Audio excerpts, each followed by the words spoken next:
जी students कैसे हैं आप? आई होप आप सब ठीक हैं। यूनिट नंबर 1 की बात करेंगे, परसेंटेज, रेशो एंड प्रोपोर्शंस। तो स्टूडेंट्स आज आपसे बेसिकली 1.4 की जो है हम बात करेंगे। तो 1.4 में जो है तमाम सवालात को हल करने की पूरी कोशिश करेंगे। तो चलते हैं क्वेश्चन नंबर 1 की तरफ। Find the ratio of 6 rupees each to the 70 rupees per dozen. तो स्टूडेंट्स क्वेश्चन नंबर 1 में जो है ये पूछा जा रहा है कि 72 रुपीज़ पर डजन मीन का मतलब है, यानी आपको तकरीबन 12 चीज़ें मिल रही हैं और उनके आपको 72 रुपीज़ देने पड़ रहे हैं। तो इन दोनों का रेशो निकालेंगे तो डेफिनेटली ये 6 के टेबल से जाएगा। 6 2 ज़ार 2 के टेबल से कर लें, ये 6 से जाएगा और ये जाएगा 36 से। तो 6 1 ज़ार 6 6 ज़ार। तो आपका जो है ये निकल आया है। क्वेश्चन किया था कि ratio of 6 rupees to each 72 rupees per dozen. तो पर डज़न के हिसाब से आपने रेशो निकाल दिया, जो कि फ़िलहाल अभी 6 निकला है। तो स्टूडेंट्स अब बेसिकली पूछा गया था 6 के रेशो के साथ कंपैरिजन किया गया था कि 6 का रेशो निकालें 72 पर डज़न के हिसाब से। तो उसका आंसर क्या आया? 6 आया। तो आंसर क्या आएगा? 6 रेशो 6। तो ये आपस में कैंसिल हो जाएंगे। आंसर क्या आएगा? 1 रेशो 1। तो लिहाजा 1 ratio 1 is going to be your answer. तो स्टूडेंट्स ये आंसर लिखने से पहले आप ये कमेंट लाजमी लिख लीजिएगा, ठीक है, ताकि आपका आंसर जो है वो प्रॉपर बन जाए। So that is the way to solve this question. अब हम चलते हैं अगले क्वेश्चन की तरफ। स्टूडेंट्स अगला क्वेश्चन है find the ratio of rates 160 per metre to race 150 पर मीटर। तो स्टूडेंट्स यहाँ पे था हमारे पास कि 150 पर मीटर आ रहा है और एक जगह पे हमारे पास 160 पर मीटर आ रहा है। तो लिहाजा इसका क्या रेशो बनेगा? 150 रेशो 160 रेशो 150। और डेफिनेटली आप रेशो को लिख सकते हैं 160 ओवर 150। ये 0 0 से कैंसिल हो जाएगा, राइट। तो अब हमारे पास 15 और 16 रह जाएंगे, 16 15 रह जाएंगे। तो रेशो क्या बन जाएगा? 16 रेशो 15। जी बिल्कुल, 16 रेशो 15 जो है हमारे पास ये रह जाएगा। तो स्टूडेंट्स ये इस तरह हम हल करेंगे क्वेश्चन नंबर 2। तो इंशाल्लाह हम अब हल करते हैं अब क्वेश्चन नंबर 3 को। यही हमारा आंसर होगा क्योंकि इसे मज़ीद सिंपलीफाई नहीं किया जा सकता। So that is going to be the answer. अब हम करेंगे हल क्वेश्चन नंबर 3। बात करते हैं क्वेश्चन नंबर 3 की। Find the ratio of rates 72 for 24 to rupees for each।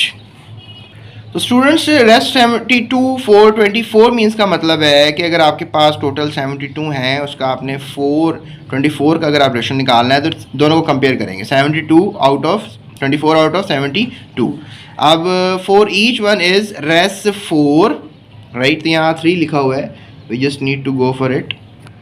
तो स्टूडेंट्स यहाँ पर हमने क्या करना है कि इसको 24 1 ज़ार 24 3 ज़ार, तो हमने निकाल दिया। फॉर ईच वन रेस 3 आएगा, राइट। सो ये हमारे पास आएगा।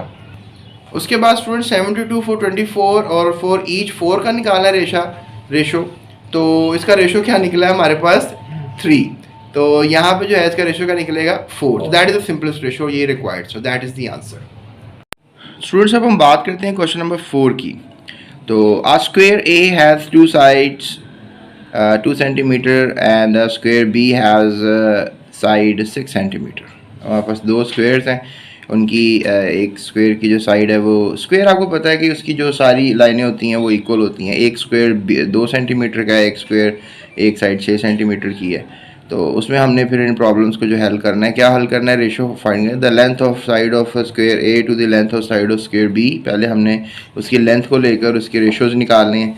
फिर the parameter of the square A has parameter of the square B, फिर उनके पैरामीटर का रेशो निकालना है।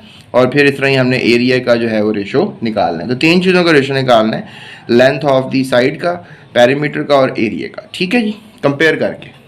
जिस तरह स्टूडेंट्स हमारे पास ये एक स्क्वायर है, ठीक है, हम क्वेश्चन नंबर 4 को सॉल्व करने जा रहे हैं। तो ये एक स्क्वायर है, स्क्वायर मीन्स की सारी साइड जो है वो इक्वल होती हैं, ठीक है। तो यहाँ पर हमारे पास इसकी साइड जो है वो 2 सेंटीमीटर है, ठीक है। और एक और स्क्वायर है, लेकिन आपको पता है ये बड़ा स्क्वायर है क्योंकि आपको नज़र आ रहा है कि इसकी जो साइड्स हैं ये थोड़ी बड़ी हैं और इसका साइज़ क्या है? 6 सेंटीमीटर।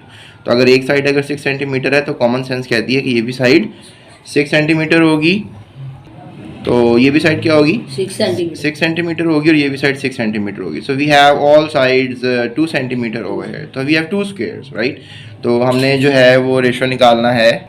तो स्टूडेंट्स अब बेसिकली सबसे पहले तो आपको मैं ये बताता चलूँ कि हमें एक चीज़ पता होनी चाहिए, that is the length of a square A side. ठीक है जी. अब इसको हम लेट्स से दैट स्क्वायर ए कह लेते हैं और इसको हम स्क्वायर बी कह लेते हैं. तो इसकी जो लेंथ ऑफ स्क्वायर है ये कितनी की है, that is basically 2 centimetre right. और डेफिनेटली इसका हम जो है अब वो निकालेंगे, एरिया निकालेंगे. ठीक है. तो एरिया जो है वो किस तरह निकालेंगे, आप डेफिनेटली 2 इंटू 2 कर लेंगे. ठीक है. तो 2 इंटू 2 कर लेंगे तो the answer will be something like 4 centimetre square. ठीक है. एरिया निकालने का तरीका है. और इसके अलावा तो ये हमारे पास अगर हमने लेट्स से दैट अब हमने क्या निकालना है, पेरीमीटर निकालना है. तो आपको पेरीमीटर निकालने का मैं बता देता हूँ. पेरीमीटर निकालने का फॉर्मूला ये होता है कि जो लेंथ है ए की और उसकी डेफिनेटली 4 लेंथ हैं तो 4 से मल्टीप्लाई करेंगे. तो लेंथ, ठीक है जी, length multiplied by total sides. ठीक है. तो टोटल साइड्स कितनी है, 4 है. लेंथ कितनी है, 2 है. तो आंसर हमारे पास देखें एक साइड, 2 साइड, 3 साइड, 4 साइड है ना. तो अब लेंथ एक साइड की तो 2 है. तो लिहाजा इसका आंसर क्या आएगा 8 सेंटीमीटर. तो ये पेरीमीटर निकला है. तो अब हमने पेरीमीटर भी निकाल लिया है. अब हम बात करेंगे आपसे, ये तो हमने ए का डाटा बना लिया ना, स्क्वायर ए का डाटा हमने बना लिया. अब हम डाटा बनाएंगे स्क्वायर बी का. तो हम यही लिखेंगे length of square B side right. सारा मैं सेम टू सेम जो है आपको ऐसे लिख के दिखा देता हूँ. तो स्टूडेंट्स ये मैंने अब स्क्वायर बी का डाटा बनाया. लेंथ आपको पता है कि उसकी एक जो लेंथ है बी स्क्वायर की वो क्या है 6 सेंटीमीटर है. और एरिया निकालने का तरीका तो एज इट इज़ होगा ना, सेम होगा.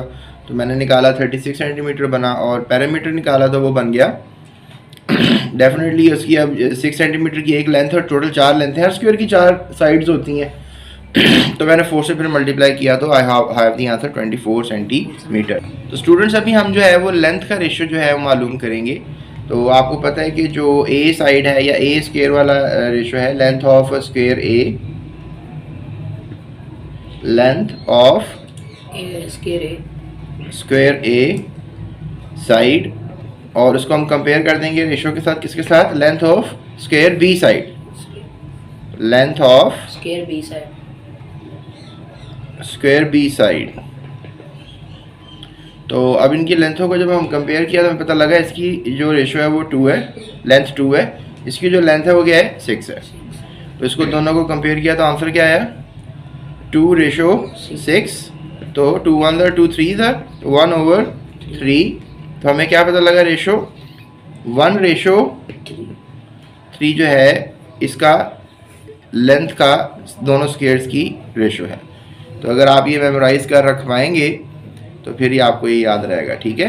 तो अगला हम पार्ट हल करते हैं. Perimeter of square A and perimeter of square B को हमने हल करना है.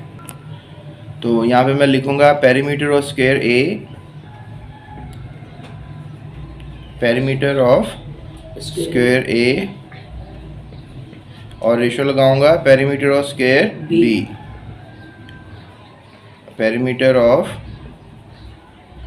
Square B. पेरीमीटर क्या निकाला था आपको याद होगा, इसका एक का हमने 8, ए वाले का हमने 8 सेंटीमीटर निकाला था पेरीमीटर. आप याद रखो जब हमने रेशो लिखना होता है तो हम यूनिट्स नहीं लिखते हैं. ठीक है. और बी का हमने पेरीमीटर कितना निकाला था 24 निकाला था. तो अब आपको पता है 8 1 8 2 16 3 24. तो यहाँ पर 1 आ जाएगा और यहाँ पर क्या आ जाएगा 3 आ जाएगा, क्योंकि आपको पता है 24 8 के टेबल में 3 टाइम्स आता है. तो दोनों ये रेशो आपस में कट रहे हैं ना. तो सिंपलेस्ट रेशो यही बनेगा, इसके अलावा सिंपलेस्ट नहीं बन सकता. ठीक है. तो पेरीमीटर का भी ले लिया. अब किसका रह गया, तो अब हम मालूम करेंगे एरिया ऑफ स्क्वायर ए और उसके साथ कंपेयर करेंगे एरिया ऑफ स्क्वायर बी को. तो एरिया ऑफ स्क्वायर ए जो है वो क्या है 4 है, और एरिया ऑफ स्क्वायर बी क्या है 36 है. अभी हमने निकाला था ना, इसका 4 निकाला था. आपको मैंने बताया था कि हमने जो है बेसिकली उनकी यूनिट्स नहीं लिखने. जब हम रेशो निकालेंगे तो यूनिट्स नहीं लिखेंगे. तो लिहाजा तो स्टूडेंट्स अब हम इसका रेशो लेंगे तो डेफिनेटली 36 4 के टेबल में आता है। कब आता है ये आपने बताना है, ठीक है। 4 1 और 4 9 का, ठीक है, क्योंकि 4 10 40 होता है तो 36 9 से ही आएगा ना। आपको थोड़ा सा अच्छा मैथमेटिशियन बनने की ज़रूरत है अगर आपने रेशोज़ के प्रॉब्लम हल करनी है। तो स्टूडेंट्स हमने तीनों चीज़ों का रेशो निकाला। हमने लेंथ ऑफ अ स्क्वायर का रेशो निकाला 1:3, हमने पेरीमीटर का रेशो निकाला 1:3, और इसके अलावा हमने उसका एरिया का भी रेशो निकाल लिया जो कि निकला 1:9। तो अब हम चलते हैं अपने नेक्स्ट क्वेश्चन की तरफ। तो स्टूडेंट्स अगर हम क्वेश्चन नंबर 6 की तरफ जाएं तो वहाँ पे क्वेश्चन किया जा रहा है कि एक क्वेश्चन नंबर 5 की तरफ जाएंगे ना, 4 अभी हल किया। तो if A/B is equals to 2:3 है तो फाइंड द रेशो 6A/2B। तो इसका सोल्यूशन निकाल लेते हैं। अब देखिए स्टूडेंट्स, क्वेश्चन में ये बताया जा रहा है कि A/B जो कि बराबर आ रहा है 2:3 के, ठीक है। और ये भी बताया जा रहा है कि यहाँ पर A की वैल्यू 2 है और B की वैल्यू 3 है। तो आप ये कह सकते हैं A इज इक्वल्स टू 2 और B इज इक्वल्स टू 3। और आपको एक कंडीशन भी दी जा रही है कि 6A जो रेशो है वो 2B के बराबर है, ठीक है। ये कंडीशन क्वेश्चन में दी गई है। तो अब आप देखें इजी हो जाएगा आपके लिए। आप A की वैल्यू प्लेस कर दें। अब यहाँ पर लिखें पुटिंग वैल्यूज़, ठीक है, पुटिंग वैल्यूज़ यानी आप वैल्यूज़ पुट कर रहे हैं। तो 6A की वैल्यू क्या बताई गई है 2, और जो B है उसकी वैल्यू क्या बताई गई है 3। तो आप सिंपल हो गया, 6 2 12 हो जाएगा रेशो। और आगे जाएंगे तो आप ये 2 × 6 कर लेंगे, 2 × 3 तो 6 हो जाएगा। तो स्टूडेंट्स ये हमारे पास हो जाएगा 6 1 6 2 तो 2:1। तो लिहाजा 2:1 is going to be the answer. तो ये क्वेश्चन ऐसा जितना मुश्किल नहीं था जितना नज़र आ रहा था। It was so easy question. तो इंशाल्लाह अब हम करते हैं अपना क्वेश्चन नंबर 6। जी तो स्टूडेंट्स बात करते हैं क्वेश्चन नंबर 6 की, जिसमें पूछा जा रहा है कि ट्राइंगल हैज़ 3 साइड्स। तो वो जो एक ट्राइंगल आपको पता है कि 3 साइड्स ही होती हैं। तो एक 3 सेंटीमीटर, एक 4 सेंटीमीटर और एक 6 सेंटीमीटर है। उसका हमने रेशो मालूम करना है सारी साइड्स का एक दूसरे के साथ। तो स्टूडेंट्स ये ट्राइंगल है, इसमें हम अब एक साइड जो है इसकी बना लेते हैं 3 सेंटीमीटर। लेट्स से दैट ये साइड क्या है 3 सेंटीमीटर बना लेते हैं, और एक साइड इसकी 4 सेंटीमीटर तस्वर में ले आते हैं। लेट्स से दैट ये साइड 4 सेंटीमीटर है और ये सबसे बड़ी साइड लग रही है, तो इसको हम 6 सेंटीमीटर जो है। तो अब इन सब का आपस में रेशो निकालना है, तो वो मैं आपको मेथडोलॉजी बता देता हूँ। जी स्टूडेंट्स, तो अब ये हमारे पास जो है कह लें कि आपके पास ये मैं आपको दिखा रहा हूँ 3 लेंथ्स हैं, मैंने लिख दिया है, उनका हम रेशो निकाल लेते हैं। तो first side of length ratio हम पहले का निकाल लेते हैं, यही आपने ऐसे लिख लेना है। तो फर्स्ट साइड ऑफ लेंथ और सेकंड साइड ऑफ लेंथ मैंने आपको लिख दिया है, और ये अब आप लिखेंगे यहाँ 3, क्योंकि फर्स्ट साइड जो है वो 3 सेंटीमीटर के बराबर है और सेकंड साइड 4। अब सेंटीमीटर आपको रेशो निकालते हैं तो फिर हम क्या करते हैं कि वो हम यूनिट्स नहीं लगाते। अब सेंटीमीटर का यूनिट हम नहीं यूनिट्स जब रेशो निकालना होता है ना फिर हम नहीं लगाते। तो दूसरे में उसने पूछा था हमसे कि आपने निकालना है, तीनों का आपस में निकालना है ना। तो फर्स्ट साइड का सेकंड साइड से निकाल लिया, अब सेकंड साइड का थर्ड साइड से निकाल लेते हैं। तो स्टूडेंट्स ये हमारे पास सेकंड साइड ऑफ लेंथ और थर्ड साइड ऑफ लेंथ मैं आपको दिखा रहा हूँ। तो यहाँ से ये 4 है और ये 6 हो जाएगा। ये सिंपलीफाई हो सकता है, ये 2 2s are 2 3s are, तो ये 2 2s are 2 3s are, तो इसको सिंपल किया जा सकता है। तो रेशो क्या बन गया 2:3। तो इस तरह से हम थर्ड का भी निकालेंगे, फर्स्ट साइड का थर्ड साइड से निकाल लेंगे। तो स्टूडेंट्स अब फर्स्ट साइड का जो है हम थर्ड साइड से निकाल लेंगे। तो फर्स्ट साइड आपको पता है कि वो 3 है, और जो फर्स्ट साइड आपको पता है ना 3 है, और थर्ड साइड है वो क्या है 6 है। तो थर्ड साइड 6 है। तो अब इसका 3 1 3 2 ऐसा ही है, 3 1 3 2 इसका सिंपल रेशो क्या होगा 1:2। तो स्टूडेंट्स ये हमारे पास इसके आंसर आ जाएंगे। तो ये सवाल का जवाब है। अब हम करते हैं क्वेश्चन नंबर 7। जी तो स्टूडेंट्स बात करते हैं क्वेश्चन नंबर 7 की। अब क्वेश्चन नंबर 7 में ये पूछा जा रहा है 2 angles in a triangle are 54 degree and 72 degree. अब हमारे पास एक ट्राइंगल है वंस अगेन, लेकिन उसमें अब 2 एंगल्स हैं, एक है 54 डिग्री और एक है 72 degree. Find the ratio of the third angle to the sum of the first 2। और हमने जो है अब थर्ड एंगल की जो है वो रेशो निकालनी है और फर्स्ट 2 का सम भी करना है, यानी उनको प्लस भी करना है। स्टूडेंट्स ये जो मैं डायग्राम बना रहा होता हूँ ये कोई एग्जैक्ट नहीं होती है, बस ये एक इमेजिनरी डायग्राम होती है, तो आपको ताकि थोड़ा बहुत मैं समझा सकूँ। सो लेट्स से दैट ये 45 के करीब एंगल लग रहा है, 45 के करीब एंगल लग रहा है, लेकिन हम इसको 52 सपोज कर लेते हैं। और ये जो एंगल है ये इसको हम 72 डिग्री सपोज कर लेते हैं। अब ये जो एंगल है ये हमने बेसिकली क्या करना है, मालूम करना है, ठीक है। सो ये मैंने लिख दिया आपको कि जो फर्स्ट एंगल है वो 54 डिग्री है और सेकंड एंगल है वो 72 डिग्री है। अब स्टूडेंट्स अगर हम दोनों एंगल्स का सम कर लें, सम का मतलब प्लस करना होता है, सो 54 डिग्री को 72 में प्लस कर लें तो हमारे पास 126 डिग्री जो है इसका आंसर आएगा। यानी इन दोनों को सम करने के बाद टोटल एंगल जो है 126 का बन रहा है। तो अब डेफिनेटली अब ये दो एंगल्स पता लग गए हैं तो थर्ड का हम ऑटोमेटिकली पता लगा सकते हैं। तो ये कैसे लगाएंगे, अमाउंट ऑफ थर्ड एंगल। तो ये अमाउंट ऑफ थर्ड एंगल जो है दैट इज़ बेसिकली, अब टोटल जो है वो एक साइड आपको पता है कि 180 की होती है, ये एक साइड पूरी क्या होती है 180 की, ये भी 180 की एक साइड होती है, तो टोटल 360 बन जाता है ना, 360 बन जाता है, 180 प्लस 180। तो ये 180 का जो है हम साइड देख रहे हैं, तो 180 में से अब हमने निकाला है सम 126 निकाला है, तो 180 में से 126 को माइनस करेंगे, यानी 180 डिग्री में से 126 डिग्री को माइनस करेंगे तो हमारे पास आ जाएगा 54 डिग्री। यानी कि ये जो हमारे पास सम के बाद जो यानी पता लगा ये दैट इज़ 54 डिग्री का एंगल जो कि यहाँ पर। अब रिक्वायर्ड रेशो की तरफ चलते हैं, ठीक है। तो स्टूडेंट्स हम बेसिकली हमने अब जो रेशो निकालना है, रिक्वायर्ड रेशो निकालना है वो है रिमेनिंग टू एंगल्स का, मतलब जो कि राउंड अबाउट हमारे पास 54 बन रहा है, ठीक है, और अमाउंट ऑफ थर्ड एंगल का जो कि हमारे पास डेफिनेटली 126 बन रहा है। तो अगर हम इसको रेशो निकालें तो डेफिनेटली 2 के टेबल पे निकाल लेते हैं। So we can just write it like this, 54 over 126।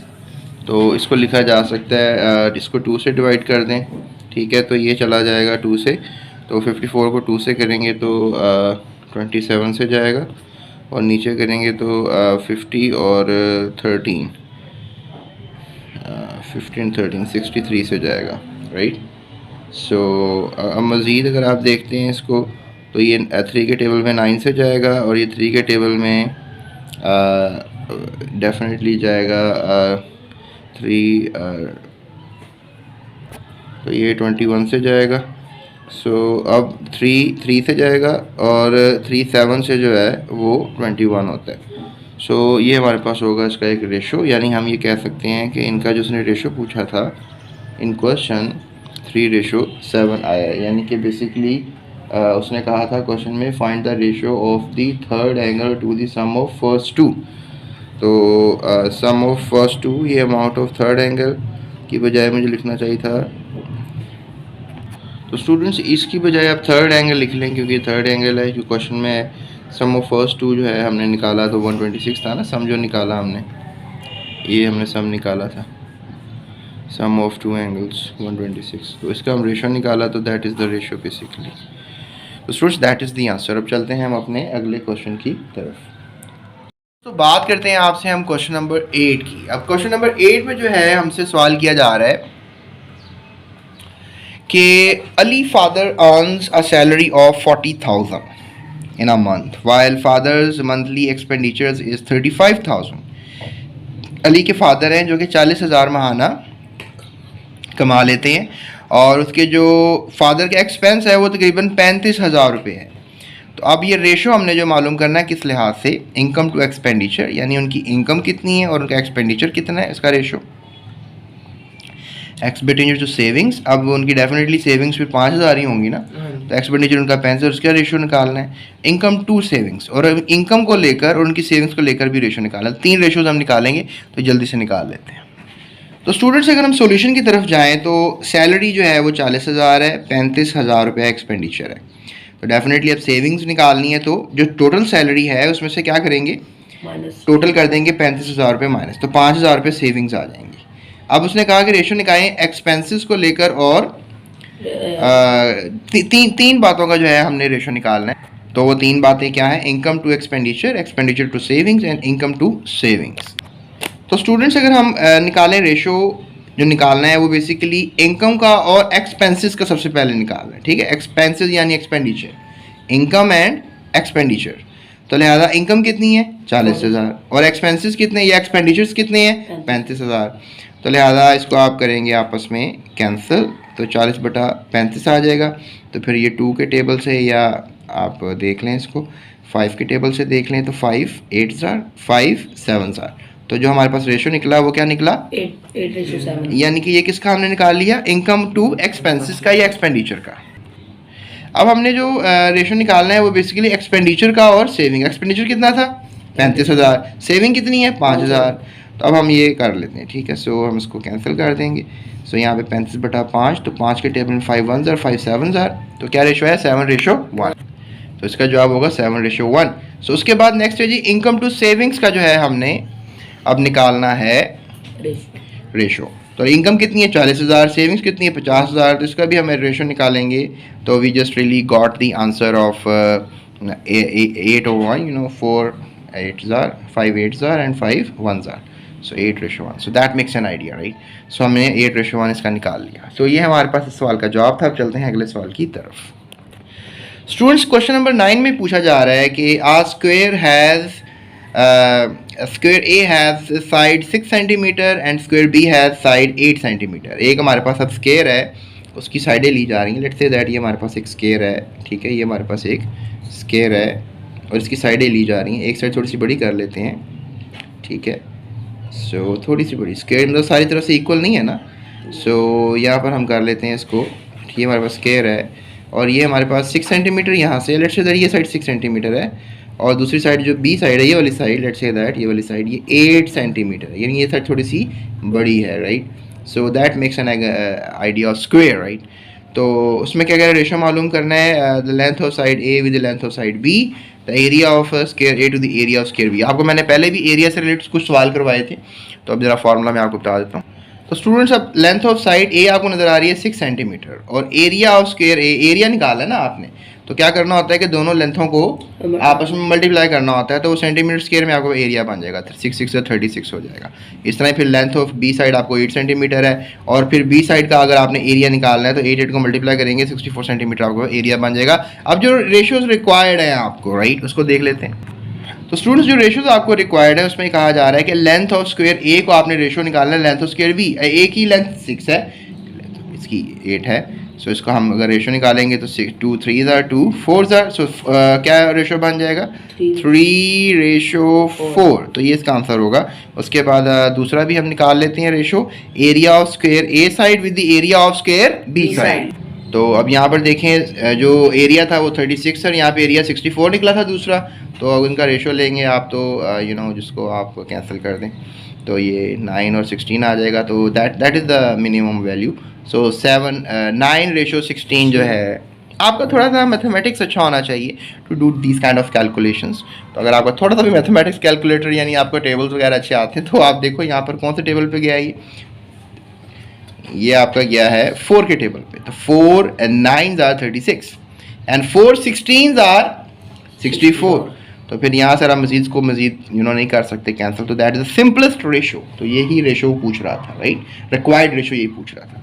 उसके बाद हम चलते हैं अगले क्वेश्चन की तरफ। ओके, सो हम चलते हैं अब क्वेश्चन नंबर 10 की तरफ, राइट। अब वो कह रहे हैं यहाँ पर एक फैमिली है, उसके पास 12 पेट्स हैं और उसमें 12 पेट्स हैं टोटल उसके पास, जिसमें से 6 कैट्स हैं, 2 जो हैं वो डॉग्स हैं और बाकी सब क्या हैं बर्ड्स हैं, राइट। बाकी सब क्या है बर्ड। तो आप खुद हिसाब लगाएं 6 और 2 8। तो बर्ड्स कितनी हुई 4, क्योंकि डेफिनेटली टोटल 12 है ना।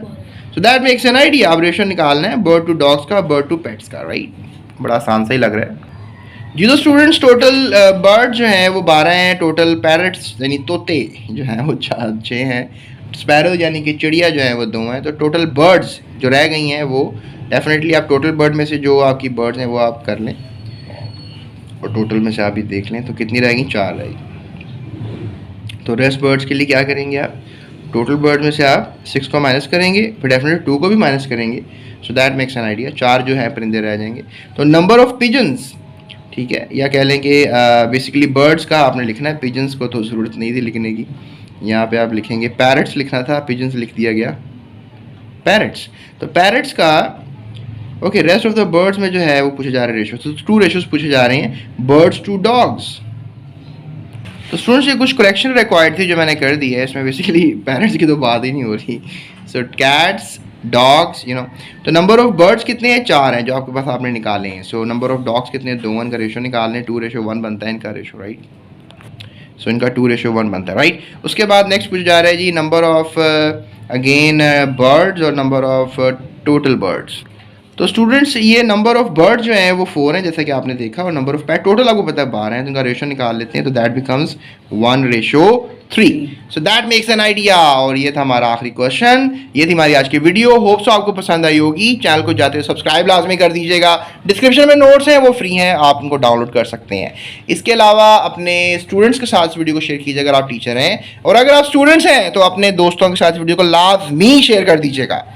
अभी तक के लिए इतना ही, अपना ख्याल रखिएगा, दूसरों का भी इस चैनल का भी।